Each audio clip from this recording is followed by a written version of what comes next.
Welcome to Français facile, Easy French. Activez la fonction de traduction pour une meilleure compréhension de l'histoire. C'était un après-midi lumineux, où la nature semblait retenir son souffle sous la chaleur du soleil printanier. Léonard, enfant de 8 ans, doté d'une imagination vive, flânait comme à son habitude près du grand chêne, cet arbre immense dont les branches s'étendaient comme des bras qui touchent le ciel. Autour de lui, la campagne résonnait du doux murmure du vent à travers les feuilles et du chant mélodieux des oiseaux. La solitude ne pesait guère à cet enfant rêveur. Chaque jour, il s'inventait des mondes, des aventures et des compagnons invisibles qui peuplaient ses pensées. Mais ce jour-là, alors qu'il s'appuyait contre le tronc rugueux du chêne, une voix douce et claire s'éleva derrière lui. « Bonjour » dit-elle. Surpris, Léonard se retourna et découvrit un garçon de son âge, tout vêtu de blanc, debout dans la lumière tamisée qui filtrait à travers les feuilles. Son visage, fin et pâle, était éclairé d'un sourire bienveillant et apaisant. « Je m'appelle Jean, » dit l'enfant.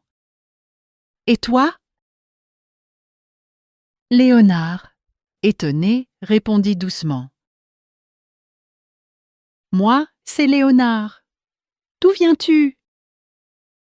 « D'ici, tout près. Je joue souvent sous cet arbre. Je le connais depuis longtemps. » Sans poser plus de questions, Léonard accepta cette rencontre comme une évidence.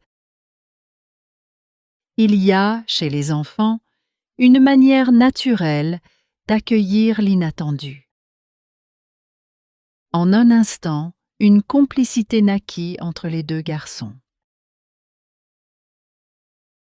Le soir venu, Léonard rentra chez lui, tout joyeux. Sa mère, en le voyant, lui demanda « Avec qui jouais-tu aujourd'hui ?»« Avec Jean, » répondit-il simplement. « Il vit près du bois. » Sa mère fronça les sourcils. Il n'y avait pourtant aucun enfant dans les environs. Elle connaissait bien les familles du village, et personne ne s'appelait Jean. Mais elle n'insista pas, pensant que Léonard avait, comme à son habitude, inventé un camarade pour ses jeux solitaires.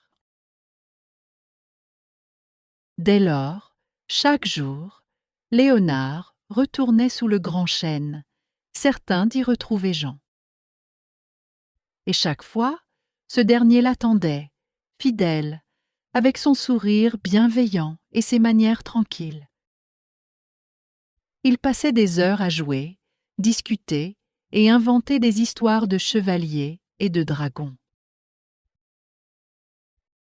Jean semblait tout connaître de la forêt et de ses secrets.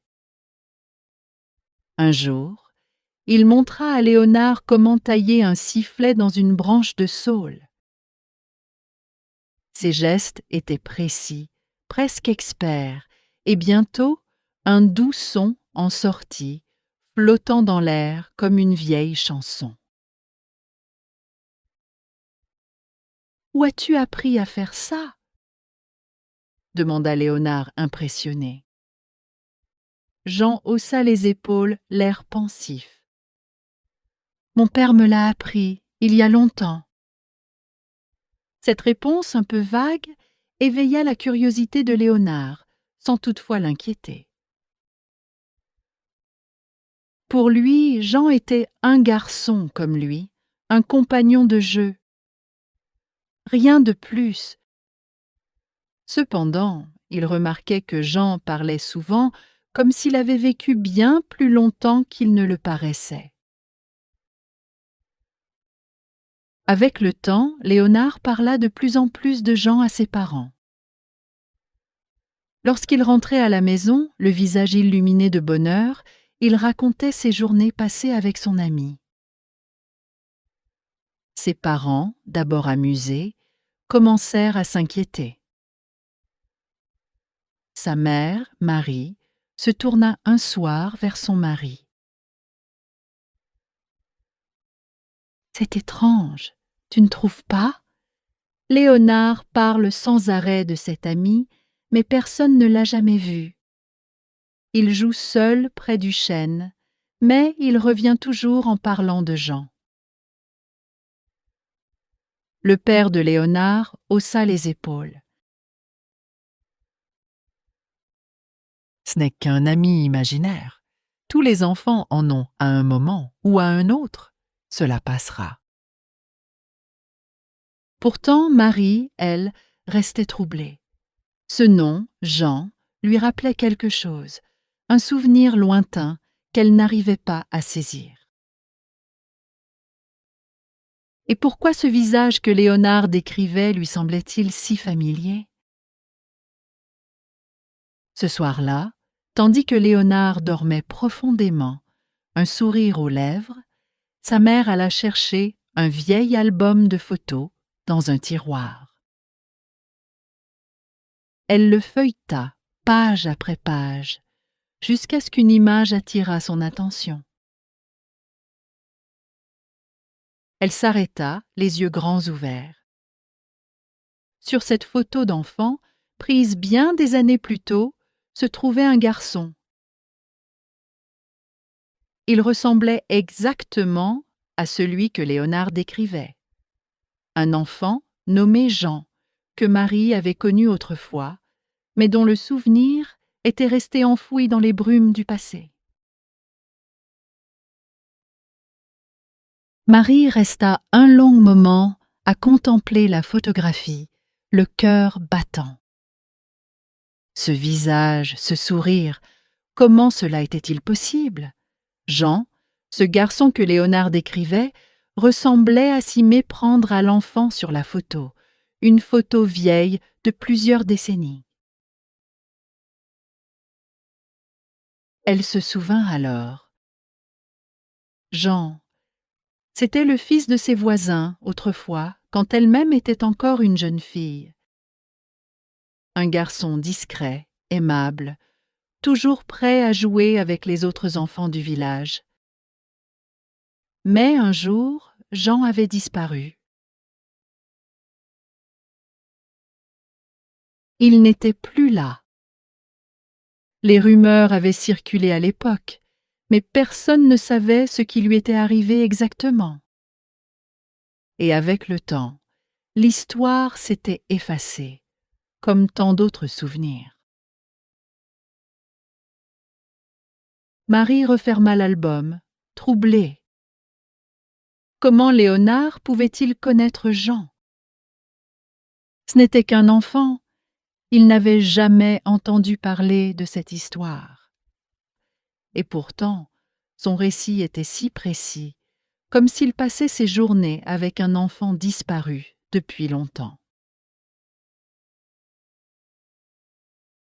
Le cœur lourd, elle se dit qu'il fallait en savoir plus, mais elle n'osa pas encore en parler à son mari. Le lendemain, alors que Léonard jouait à nouveau près du grand chêne, Marie décida de le suivre discrètement. Elle resta à bonne distance, cachée derrière les arbres, et observa son fils. Il était là, assis sous l'arbre, parlant et riant, comme s'il était en pleine conversation avec quelqu'un. Mais autour de lui, il n'y avait absolument personne. Pas l'ombre d'un enfant. Pourtant, Léonard semblait heureux, discutant avec ce Jean invisible, comme s'il était vraiment là. Marie frissonna. L'angoisse montait en elle. Était-ce une simple invention de l'esprit de son fils, Ou bien y avait-il autre chose, quelque chose de plus inquiétant? Les jours passaient, et Léonard continuait de jouer avec Jean, sans se soucier du doute qui grandissait dans l'esprit de sa mère. Chaque jour, il rentrait chez lui avec de nouvelles histoires à raconter. Les trésors qu'ils avaient trouvés sous le grand chêne, les cabanes imaginaires qu'ils construisaient, les jeux qu'ils inventaient. Il parlait de Jean comme d'un ami proche, bien réel. Mais Marie, elle, ne pouvait plus ignorer ce qu'elle avait vu, ou plutôt ce qu'elle n'avait pas vu. Un soir, alors que Léonard était au lit, Marie s'approcha de lui doucement. « Dis-moi, Léonard, Jean, comment est-il »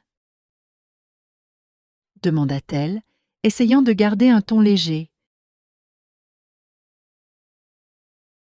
Léonard sourit. « Il est très gentil, maman. Il sait beaucoup de choses. Il connaît tous les arbres, tous les oiseaux. Il m'a appris plein de jeux. »«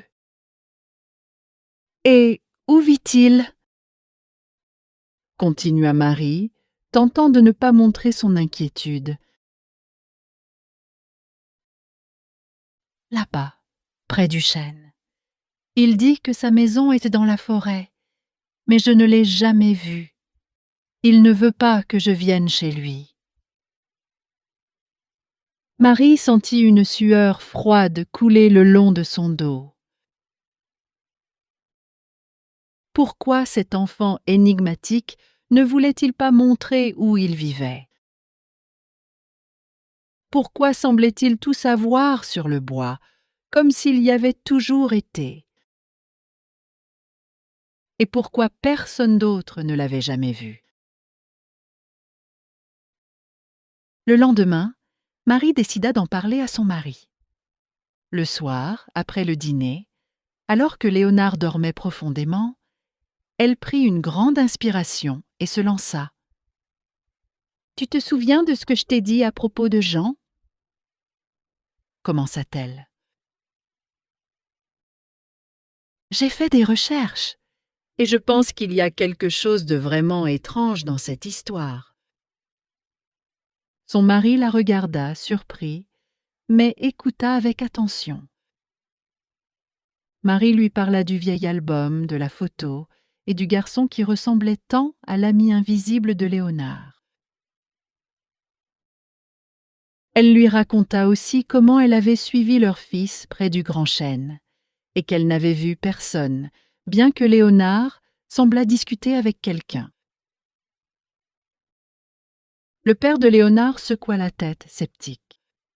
« C'est un enfant, Marie. Tu sais, les enfants sont très sensibles. Ils ont probablement entendu une vieille histoire et l'ont transformée en ami imaginaire. » « Mais pourquoi Jean » insista-t-elle. « Pourquoi ce nom, ce visage, cette ressemblance ?» Son mari soupira. « Je ne sais pas. Peut-être que c'est un hasard. Ou peut-être que Jean est un souvenir enfoui dans ton esprit et Léonard a simplement capté quelque chose. » Marie resta silencieuse. Elle aurait voulu croire à une simple coïncidence, mais tout en elle refusait cette explication. Ce Jean n'était pas une invention ordinaire. Il y avait quelque chose de plus ancien, de plus profond, qui liait son fils à ce garçon. Les doutes de Marie ne cessaient de croître. Elle décida alors de prendre les choses en main. Un matin, alors que Léonard était à l'école, elle se rendit au village pour parler à Madeleine, une vieille voisine qui vivait là depuis toujours et qui connaissait toutes les histoires du coin. Si quelqu'un pouvait lui en dire plus sur ce mystérieux Jean, c'était bien elle. Madeleine l'accueillit chaleureusement et lui servit une tasse de thé. Après quelques échanges sur la vie quotidienne, Marie aborda enfin le sujet qui la préoccupait. « Madeleine, tu te souviens de la famille Dupin qui habitait ici il y a longtemps? Ils avaient un fils, Jean, n'est-ce pas ?» La vieille dame releva la tête, surprise. Elle hésita un instant avant de continuer. « Jean Dupin? Oh oui, je me souviens de lui. Un bon garçon, mais... il est mort jeune. C'était un accident, si je me souviens bien. Il jouait près de la forêt et il est tombé dans la rivière. C'était un drame pour ses parents. » Marie sentit un frisson lui parcourir l'échine. « Et tu te souviens de l'endroit où il jouait, près de la forêt ?» demanda-t-elle, le souffle court. « Oui, près du grand chêne, juste à la lisière. C'était son endroit préféré. Pourquoi me demandes-tu cela, Marie ?» Bouleversée par ces révélations, Marie ne savait que répondre. Elle quitta la maison de Madeleine avec une lourdeur au cœur. Était-il possible que l'ami de Léonard soit l'esprit de ce garçon disparu? L'idée lui paraissait absurde, mais elle ne pouvait plus l'écarter. Tout semblait pointer vers cette incroyable vérité. De retour chez elle, Marie se sentait perdue. Devait-elle en parler à Léonard?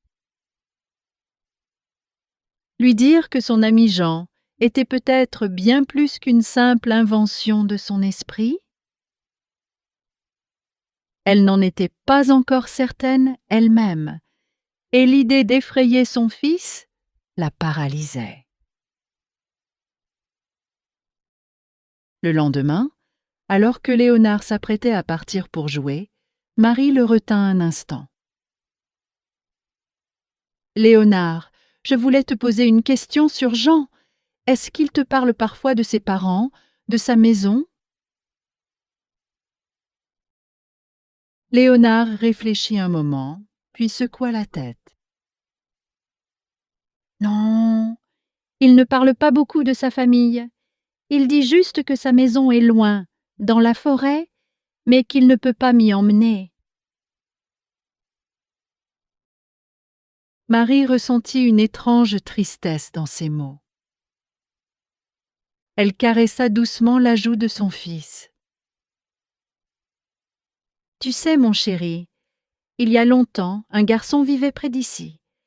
Il s'appelait Jean, comme ton ami. Mais... » Elle hésita, ne sachant comment formuler ses pensées sans l'effrayer. « Il n'est plus là depuis longtemps. » Léonard la regarda, intrigué, mais sans inquiétude. « Peut-être que c'est le même Jean. Peut-être qu'il est revenu pour jouer avec moi. » Marie frissonna. Les enfants ont une façon si simple d'expliquer ce que les adultes peinent à comprendre. Léonard ne semblait pas effrayé par cette idée, mais Marie, elle, ne savait plus quoi penser. Elle se demandait si cet ami invisible était une bénédiction ou une malédiction. Elle craignait que la présence de Jean ait un effet qu'elle ne comprenait pas sur son fils. Pourtant, Léonard semblait heureux et insouciant, comme si tout était normal. Il continuait à jouer sous le grand chêne, revenant chaque jour avec de nouvelles histoires.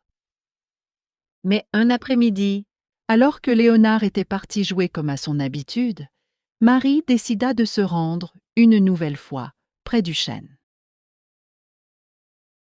Elle avait besoin de voir cet endroit de ses propres yeux, de sentir si quelque chose d'invisible régnait dans l'air. Lorsqu'elle arriva, le silence de la forêt l'enveloppa. Les feuilles murmuraient sous la brise légère, et le grand chêne se dressait fièrement au milieu de la clairière.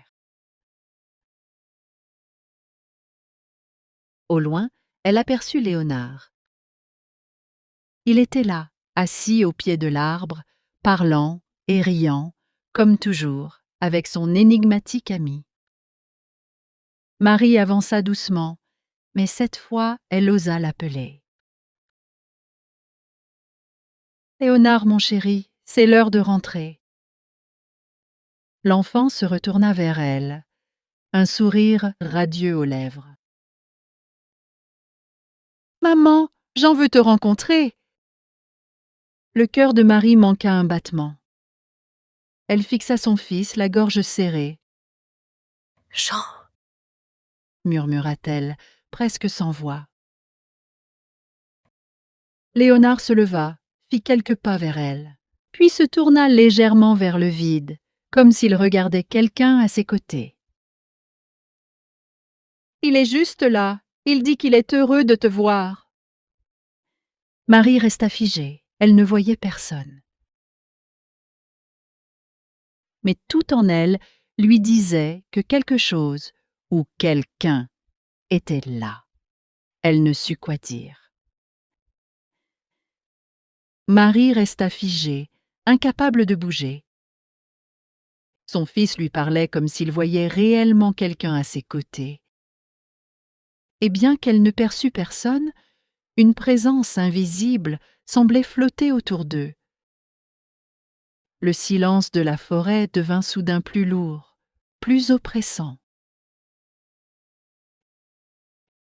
Elle sentit son cœur s'emballer, mais elle ne voulut pas montrer sa peur à Léonard. « Il dit qu'il t'aime bien, maman !» ajouta Léonard, toujours souriant. Marie, tentant de reprendre son souffle, s'agenouilla doucement devant son fils.